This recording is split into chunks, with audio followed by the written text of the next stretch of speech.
placemaking as an approach. It's a way of creating creative, generative opportunities where people work together to make places better, not only for themselves, but for others and for the place itself. So in some ways, the place makes people better. And for a business, placemaking is, I've said this before, is a bit like an invisibility cloak for us. It's fun and interactive and makes things beautiful.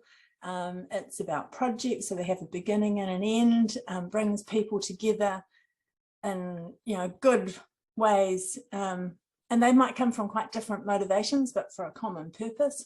And the way people come together in placemaking is more than the sum of the contributing parts. And the invisibility cloak of all that is that actually what we're really about is trying to connect or reconnect people to each other, to the land, to history, a whole bunch of things, and generate belonging, welcoming, engagement in order to actually survive better in this place for both people and place.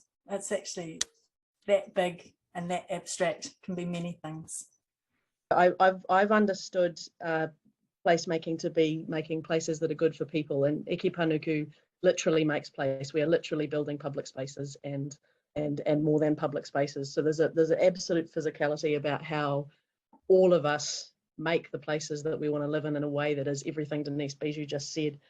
I'm nerdily looking up a quote. There's a really lovely quote on what placemaking is by an amazing writer called Sharon Blackie, and if I can find it, I'll get it up, at least in my own mind, to read out to you. But that connection, and as Denise said, this kind of idea of how we connect to place, and that's been my own personal journey over the last few years, is recognizing that I don't whakapapa to this country, Scottish. And so how do I find the place where I know where my bones are from, as being a really big influence on my placemaking work. So yes, there is the official placemaking within the Auckland Council whānau as Auckland Council's regeneration agency, physical making of place. But what does that mean for us as human beings that are from this planet? So a big answer, one that is impossible to define, I hope. It's actually really interesting that you say that, Fritz, because so I don't know, for anybody who knows me or doesn't know me, my background used to be in refugee and protection, and one of our very core questions when we were looking at around positive settlement was around the feeling of belonging.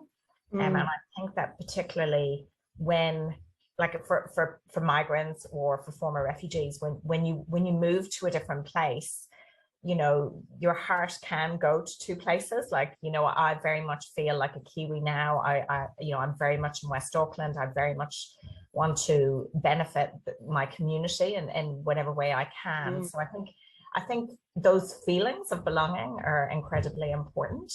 And especially for people, like, as I say, for former refugees who've been pulled out of a place where they did feel a sense of belonging, it's really quite important to create that.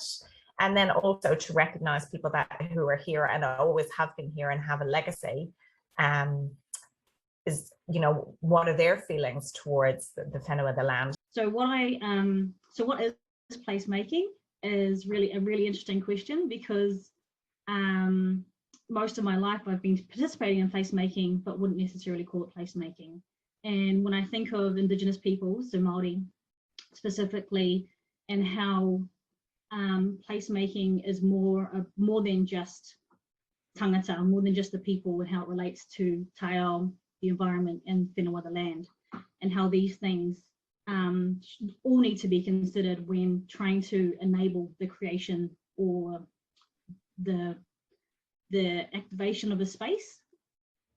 So I think, and what is sometimes missing, and it's really interesting looking at this room, is that kind of cultural understanding of how important a place can be prior to Pākehā coming into that place and saying, this needs to be X, Y, and Z. And I'm super passionate about that, and how it should be Indigenous led from the very beginning. But that is me on that korero. I'm just going to go back to you, Jules, because I know you work with rangatahi, and I'm going to target a question because I always feel like, I suppose when I was a teenager, and I remember back to my teens, like people used to be, you know, the kids used to be hanging out like in different places. They may or may not have wanted to hang out at home.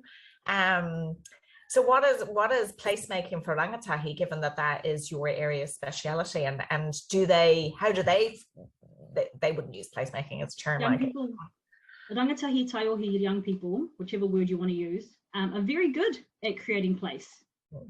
And what we do as adults is we very hurriedly and readily go, oh, these young people need a space, when they've created space for themselves. And then that goes into kind of youth development stuff, as in how do you enable the young people to create a space for themselves that isn't going to hinder on what needs to happen in the community. The prime example, which of how kind of youth placemaking has been disestablished, is the Air Bridge in Henderson. I don't know how many Westies we have here, but let's just play some classical music and the young people won't hang out here. Well, let's ask why they're hanging out there in the first place. Maybe it's good there. Has anyone had a conversation with them and asked them why they're hanging out there? Are they actually hurting anyone? All these things that we don't necessarily take into consideration, or just go, well, they're just causing trouble. Actually, my husband's really good at it. Look at these cats, they're causing trouble. Well, they're just hanging out. They're just doing their thing. And if you had a chat to them, they're probably just trying to create space for themselves, make a place for themselves to belong.